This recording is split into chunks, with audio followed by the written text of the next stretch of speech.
السلام علیکم دوستو، 18 سال کے بعد ایک بہت بڑی ٹیم نے پاکستان میں آنے کا اعلان کر دیا، لیکن وہ کون سی ٹیم ہے اس ویڈیو کے اندر آپ دوستوں کو بتانے والے ہیں۔ جلدی سے اس چینل کو سبسکرائب کریں، بیل آئیکن ضرور انیبل کر دینی ہے، اور آپ دوستوں نے اس ٹیم کو ویلکم بھی نیچے کمنٹ سیکشن میں لازمی لکھنا ہے، اور بغیر کوئی آپ کا قیمتی وقت ضائع کیے آپ کو بتانے والی ہیں۔ تو دوستو، پاکستان کرکٹ فینز کے لیے بہت بڑی خوشخبری ہے، کیونکہ دوستو میڈیا رپورٹ کے مطابق ایک بہت بڑی ٹیم نے پاکستان میں آنے کا اعلان کر دیا، جو کہ 2021 میں پاکستان کا دورہ کرے گی۔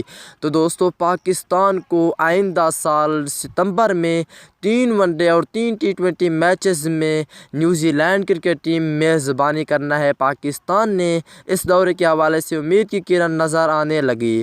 بورڈ کے پبلک افیشر منیجر ریچرڈ بروک کا کہنا تھا کہ ابھی سیریز کے مقام کے بارے میں کچھ طے نہیں کیا، لیکن انگلینڈ کا پاکستان جانے کا فیصلہ ہماری نظر میں ہوگا۔ کھلے ذہن کے ساتھ اس حوالے سے غور کریں گے۔ یاد رہے کہ 18 سال کے بعد نیوزی لینڈ کرکٹ ٹیم نے پاکستان میں آنے کا اعلان کر دیا۔